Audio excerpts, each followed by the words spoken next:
Assalamualaikum warahmatullahi wabarakatuh. Ashhadu an la ilaha illallah wahdahu la syarika lah wa ashhadu anna Muhammadan abduhu wa rasuluh. Amma ba'du. Fa'udzu billahi minasy syaithanir rajim. Bismillahirrahmanirrahim. Yang terhormat sadar majelis, bapak-bapak, ibu-ibu hadirin wal hadirat peserta jalsa yang dirahmati Allah Subhanahu wa taala. Pada kesempatan ini saya mendapatkan tugas untuk menyampaikan ceramah dengan judul Pentingnya Ta'limul Quran di Zaman Ini, ditinjau dari tanggung jawab para anggota dan pengurus jemaat. Sebetulnya ceramah ini pun telah disampaikan di Qadian, yang mana disampaikan oleh Al-Mukarram wal Muhtaram Inayatullah Sahib, Additional Nazir Islam wa Irsyad Ta'limul Quran Waqfi Arzi Qadian. Namun pada kesempatan ini akan saya sampaikan khulasahnya saja. Semoga bermanfaat untuk kita semuanya. Amin. Allah Ta'ala berfirman dalam Al-Quranul Karim, A'udzu billahi minasyaitonir rajim. Bismillahirrahmanirrahim. Huwallazi ba'atha fil ummiyina rasulan minhum yatslu 'alaihim ayatihi wa yuzakkihim wa yu'allimuhumul kitaba wal hikmah wa in kanu min qabl lafi dhalalin mubin. Wa akharina minhum lamma yalhaqu bihim wa huwal azizul hakim.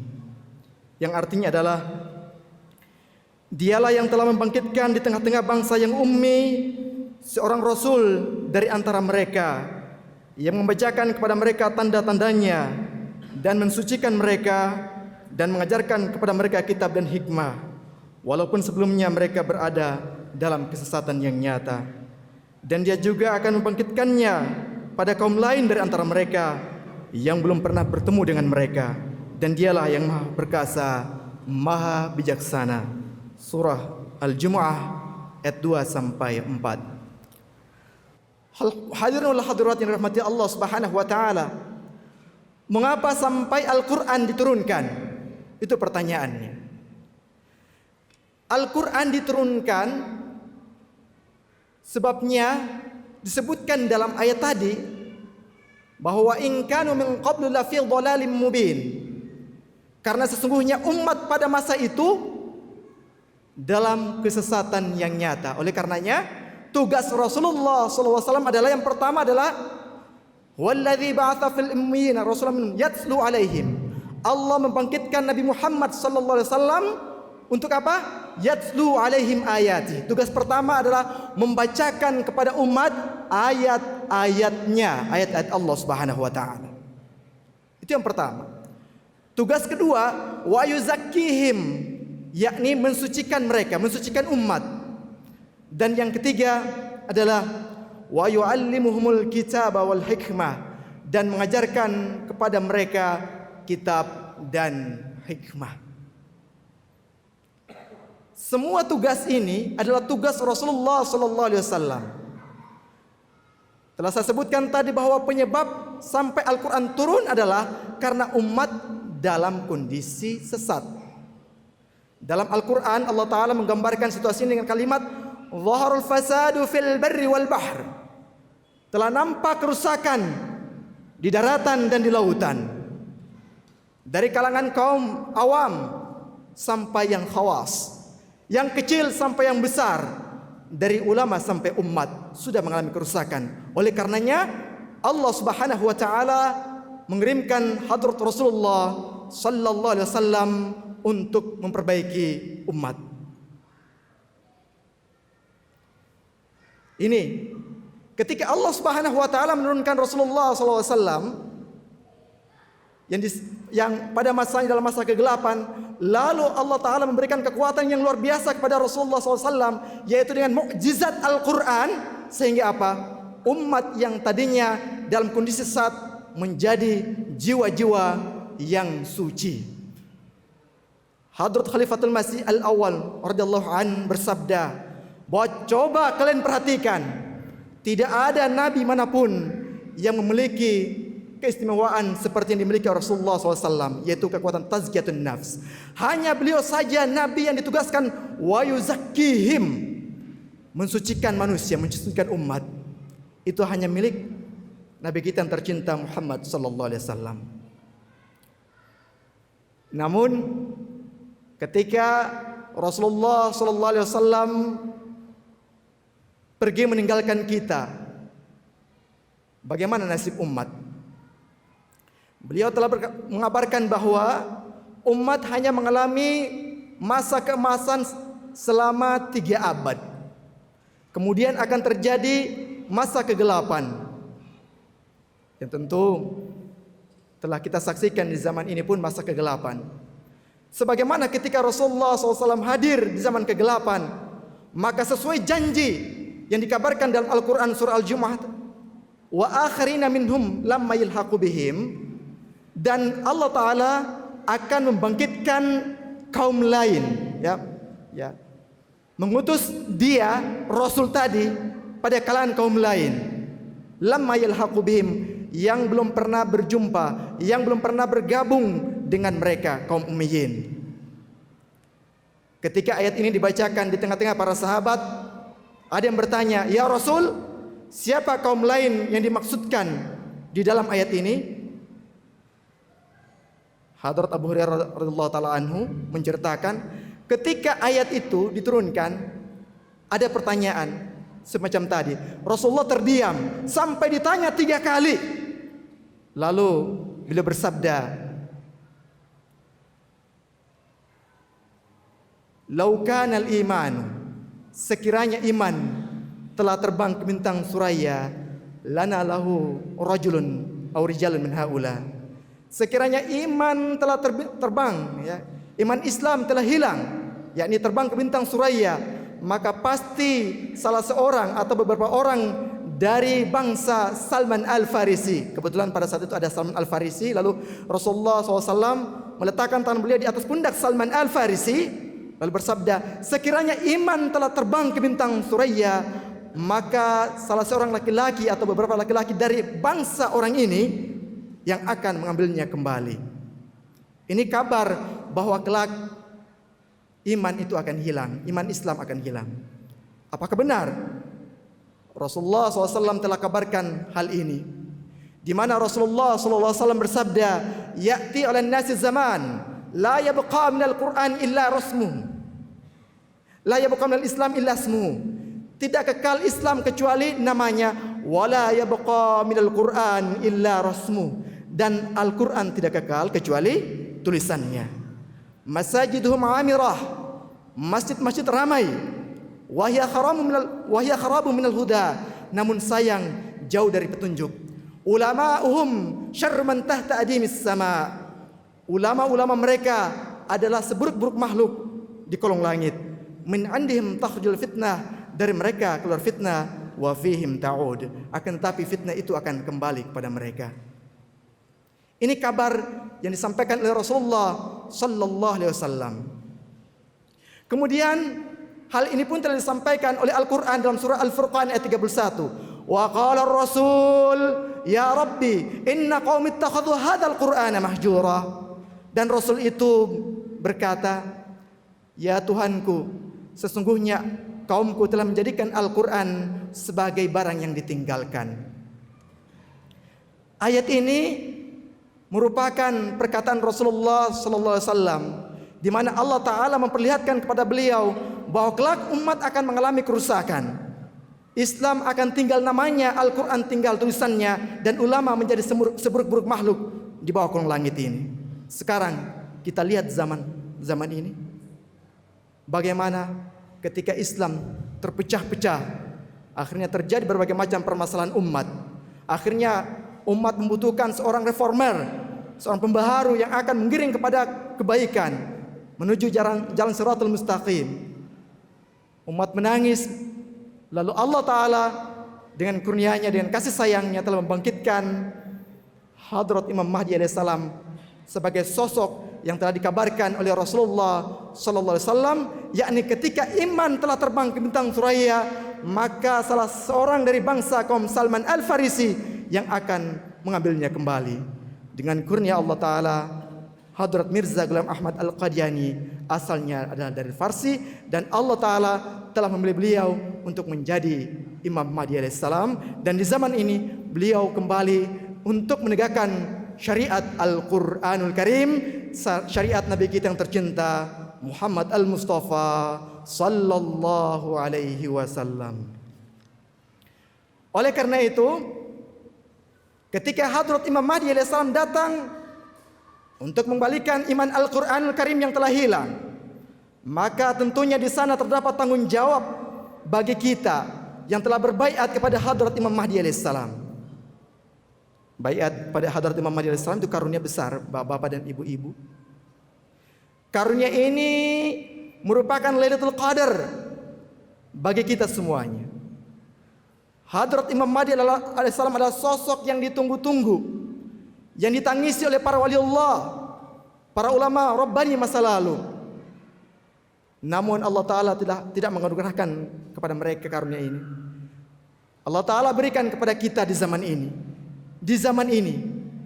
Dan terutama bapak yang dengan kurnia Allah Ta'ala telah mengamalkan ajaran atau perintah Rasulullah SAW untuk berbaiat kepada Hadrat Imam Mahdi alaihissalam, di mana Hadrat Rasulullah sallallahu alaihi wasallam bersabda, "Fa idza ra'aitumuhu fabayyi'u." Apabila kalian melihat Hadrat Imam Mahdi alaihissalam, maka berbaiatlah kepadanya. Walau habban 'ala thalj, sekalipun kalian harus merangkak di atas salju. Fa innahu khalifatullah al-Mahdi, karena sesungguhnya dia adalah khalifah Allah al-Mahdi. Setelah kita berbaiat kepada Hadrat Imam Mahdi alaihissalam, dengan kurnia Allah Ta'ala kita mendapatkan tugas yang Allah Ta'ala sebutkan dalam Al-Quran, yaitu tugas Rasulullah SAW.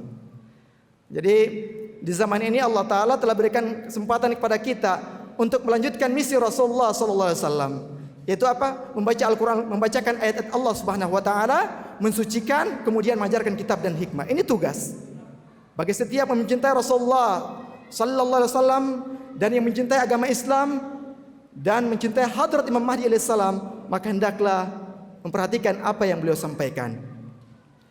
Hadrat Imam Mahdi alaihissalam bersabda, sebuah ajaran yang sangat penting bagi kalian adalah janganlah kalian menjadikan Al-Quran sebagai sesuatu barang yang ditinggalkan. Di dalamnya terdapat kehidupan bagi kalian. Barang siapa yang menjunjung tinggi Al-Quran, maka ia akan mendapatkan kehormatan di langit. Barang siapa yang lebih mengutamakan Al-Quran dibandingkan segala jenis hadis dan perkataan lainnya, maka ia akan mendapatkan keutamaan di langit. Saat ini di muka bumi ini tidak ada suatu kitab bagi manusia selain Al-Quran. Dan saat ini tidak ada seorang Rasul dan pemberi syafaat bagi anak keturunan Adam selain Nabi Muhammad sallallahu alaihi wasallam. Kishti Nuh halaman 15. Kemudian Hadrat Imam Mahdi alaihissalam bersabda, Al-Quran telah membukakan jalan-jalan keselamatan yang hakiki dan sempurna, sedang semua jalan-jalan lainnya adalah bayangannya. Maka bacalah Al-Quran, dengan seksama, dan hendaklah kamu sangat mencintainya. Dan demikian rupa cintanya sehingga kamu belum pernah mencintai sesuatu yang lain dari itu. Karena sebagaimana Tuhan telah berfirman kepadaku, al-khairu kulluhu fil Quran. Segala kebaikan terdapat di dalam Al-Quran. Yakni bahwa segala macam kebaikan terdapat dalam Al-Quran itu sungguh benar. Hadirin wal hadirat yang saya hormati, pada zaman sekarang ini, di manakah makna-makna hakikat dari Al-Quran? Hanya jemaat Ahmadiyah yang mendapatkan makna hakiki dari Al-Quran melalui Hadrat Imam Mahdi alaihissalam dan para khalifah beliau. Hal ini pun diakui oleh para ghair Ahmadi. Pada masa kekhalifahan Khalifatul Masih Ats-Tsani radhiyallahu an, ketika jemaat Ahrar begitu gencar melancarkan penentangan. Keinginan jahat mereka adalah ingin menghancur leburkan Qadian. Pimpinan Jemaat Ahrar pada saat itu bernama Athaullah Shah Bukhari. Ia berkata, runtuhkanlah Menaratul Masih yang dibangun di Qadian. Runtuhkanlah Menaratul Masih yang dibangun di Qadian. Dan lemparkanlah puing-puingnya ke Sungai Bias. Itu ucapan penentang jemaat kita.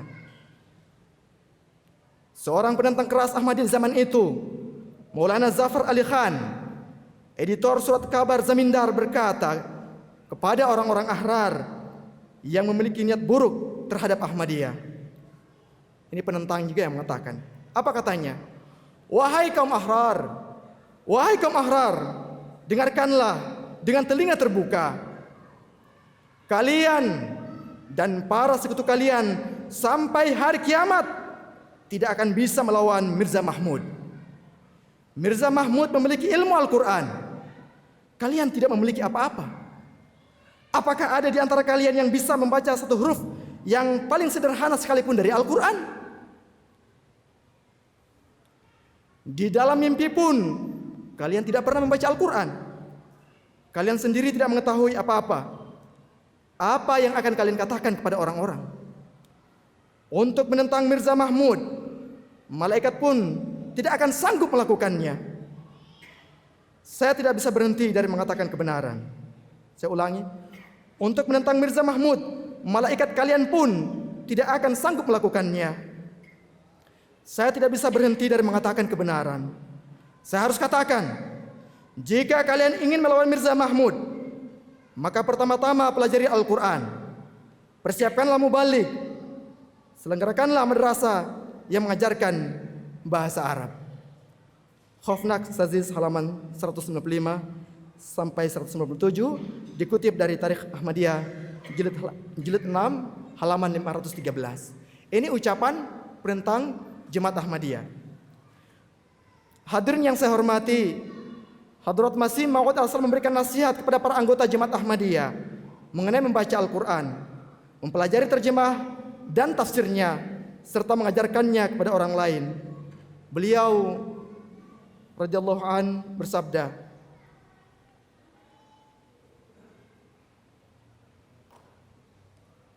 hadirin yang saya hormati, Hadrat Masih Maud Al-Salam memberikan nasihat kepada para anggota Jemaat Ahmadiyah mengenai membaca Al-Quran, mempelajari terjemah dan tafsirnya, serta mengajarkannya kepada orang lain.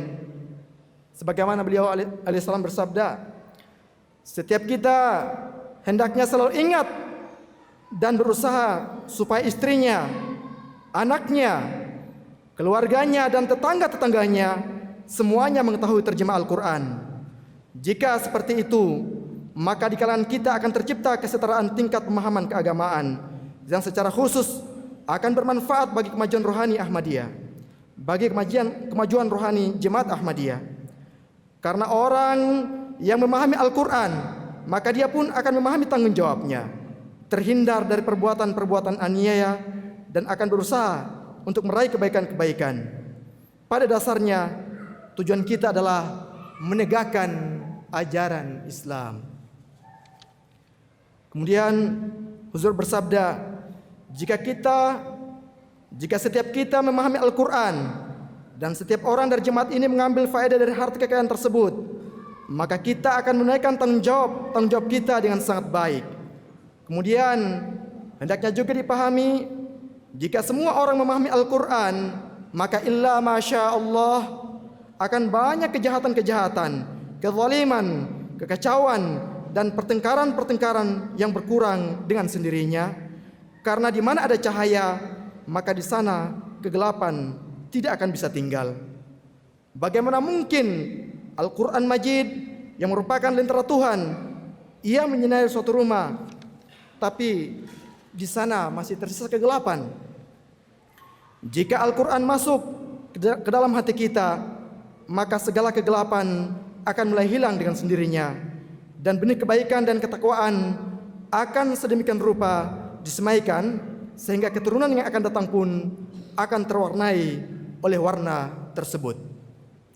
Jika Al-Quranul Karim masuk ke dalam hatimu, saya ulangi, Jika Al-Quranul Karim masuk ke dalam hatimu, maka niscaya tidak akan ada suatu kekuatan dunia yang mampu mengalahkanmu. Khutbah Mahmud.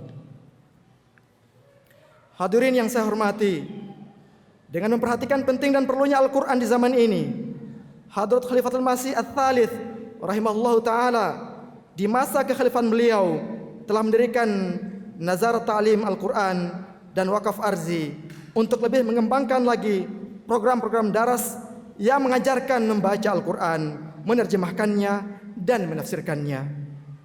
Hadrat Khalifatul Masih Ats-Tsalits rahimahullahu ta'ala menjelaskan kepada nizam jemaat dan para pengurus mengenai tanggung jawab mereka sebagai berikut. Merupakan tanggung jawab nizam jemaat jika ada orang-orang yang benar-benar tidak mampu untuk mengajarkan Al-Quran kepada anaknya, maka harus dibuat pengaturan yang baik untuk mengajarkan anak-anak mereka tentang Al-Quranul Karim, sekalipun harus keluar biaya untuk itu. Khutbah Jumat dicetak dalam Al-Fazal 23 Februari 1966. Selanjutnya beliau bersabda, "Saya beranggapan bahwa apabila ada seorang anak jemaat yang tidak bisa membaca Al-Quran, maka seluruh jemaat harus memikirkannya hingga anak itu bisa membaca Al-Quranul Karim." Ini beliau sampaikan di pidato di kelas Mu'allimin pada 6 Maret 1966. Kemudian Huzur Ats-Tsalits rahimahullah ta'ala bersabda, "Lakukanlah pengawasan terhadap jemaat kita, bukan hanya di ruang lingkup keluarga kita sendiri, bahkan dalam ruang lingkup jemaat kita pun, yakni cabang, hendaknya tidak ada seorang pun, baik laki-laki maupun perempuan, yang tidak memahami Al-Quranul Karim. Hendaknya setiap wanita bisa membaca Al-Quran dan memahami terjemahannya. Demikian juga setiap laki-laki hendaknya bisa membaca Al-Quran, memahami juga terjemahannya, dan mengambil bagian dari nur Al-Quranul Karim, sehingga tujuan dari didirikannya Ahmadiyah ini bisa terpenuhi." Di dalam khutbah Jumatnya tanggal 10 April 1969, Hadrat Khalifatul Masih Ats-Tsalits rahimahullah ta'ala memberikan nasihat kepada masing-masing badan secara terpisah, baik itu Ansar, Khuddam, dan Lajnah, yang menekankan mengenai tanggung jawab mereka dalam kaitan ta'limul Quran. Beliau bersabda, kepada para Ansar, hari ini saya ingin mengatakan, tunaikanlah tanggung jawab Anda yang berkaitan dengan ta'limul Quran. Dalam hal ta'limul Quran, kalian para Ansar memiliki 2 tanggung jawab. Tanggung jawab yang pertama yaitu kalian sendiri pelajarilah Al-Quranul Karim, dan tanggung jawab yang kedua adalah kalian harus mengajarkan Al-Quran kepada orang lain. Dalam pandangan Allah Ta'ala dan sesuai dengan sabda Rasulullah SAW, kalian telah dijadikan sebagai pengawas. Pahamilah kedua tanggung jawab ini dan segeralah berikan perhatian kepada Al-Quran. Hadrat Khalifatul Masih Ats-Tsalits rahimahullahu ta'ala memberikan nasihat kepada Khuddamul Ahmadiyah sebagai berikut. Badan Khuddamul Ahmadiyah sebagai Khuddamul Ahmadiyah harus mengevaluasi dan mengawasi bahwa hendaknya tidak ada satu orang khuddam atau atfal yang tidak memahami Al-Quran atau tidak berusaha untuk meraih ilmu lebih lanjut. Selanjutnya beliau bersabda, kewajiban Lajnah Imailah adalah mengawasi para anggota Lajnah Imailah dan Nasiratul Ahmadiyah di setiap tempat, apakah mereka membaca dan belajar Al-Quran Karim ataukah tidak. Khutbah Jumat yang dimuat di Al-Fazal pada 10 April 1969. Selanjutnya beliau rahimahullah ta'ala, yakni Khalifatul Masih Ats-Tsalits, bersabda, ini ditujukan kepada para anggota Lajnah Imailah. Tugas yang diserahkan kepada Lajnah Imailah, tugas yang diberikan kepada Lajnah Imailah, yang juga merupakan program mereka, yang pertama dan paling mendasar adalah hendaknya setiap perempuan mempelajari Al-Quranul Karim beserta tafsirnya yang benar dan hakiki. Ceramah untuk Lajnah Ima'illah pada tanggal 5 Februari 1969. Kemudian beliau rahimahullah ta'ala memberikan nasihat kepada ketiga badan tersebut, yakni Ansor, Khuddam, dan Lajnah. Beliau bersabda, Khuddam, Ansor, dan Lajnah. Khuddam, Ansor, dan Lajnah hendaknya menyelenggarakan dalam program mereka sebuah nizam yang sifatnya ta'lim maupun tarbiyat untuk mengajarkan Al-Quranul Karim dan salat yang berjalan sepanjang waktu. Terakhir, saya ingin menyampaikan beberapa sabda Hadrat Amirul Mukminin Khalifatul Masih Al-Khamis ayyadahullahu taala binasril aziz, di mana beliau bersabda dalam khutbah Jumat tanggal 24 September 2017, yakni tahun yang lalu. Beliau bersabda, setiap Ahmadi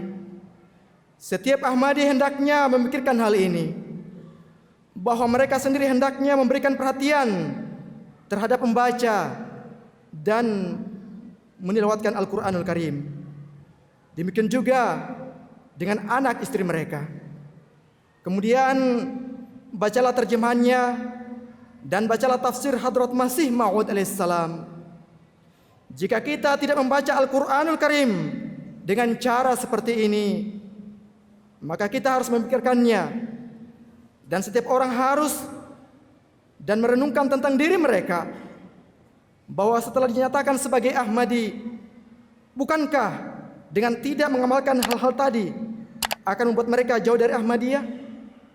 Oleh karena itu, setiap Ahmadi hendaknya ingat bahwa segala sesuatu yang kita raih semata-mata adalah berkat Al-Quranul Karim.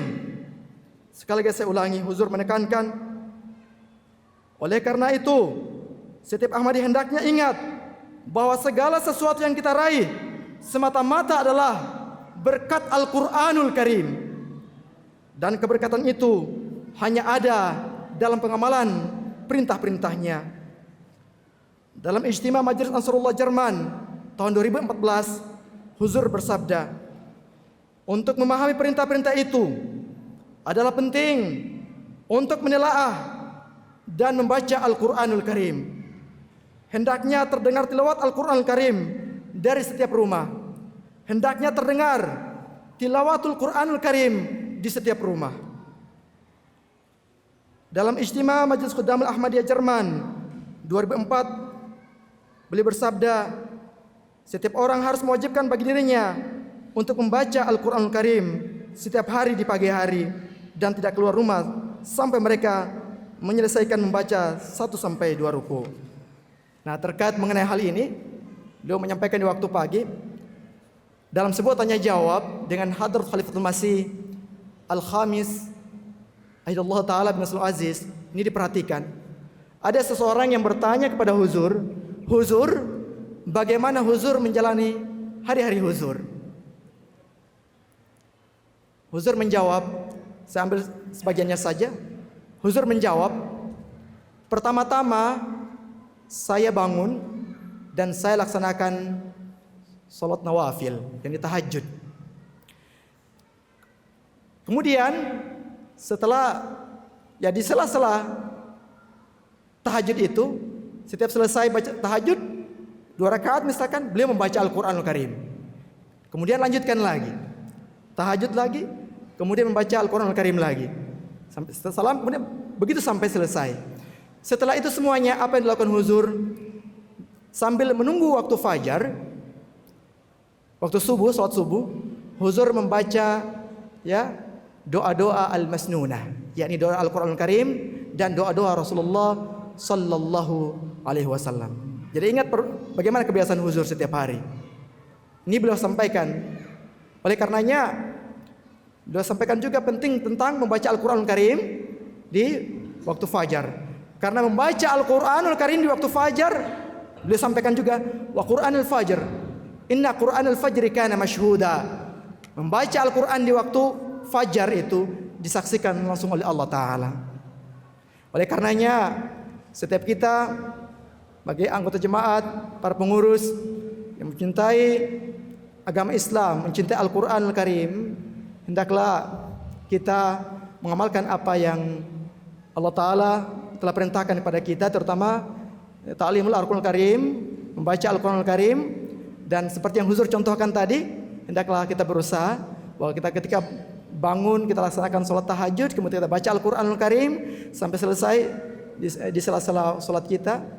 Kemudian kita menanti sholat subuh dengan memperbanyak doa-doa Al-Qur'an Al-Karim, doa-doa Rasulullah SAW, dan setelah itu kita laksanakan sholat subuh. Semoga Allah Ta'ala memberi taufik pada kita untuk hal ini. Wa akhir da'wana alhamdulillahi rabbil alamin. Wassalamualaikum warahmatullahi wabarakatuh.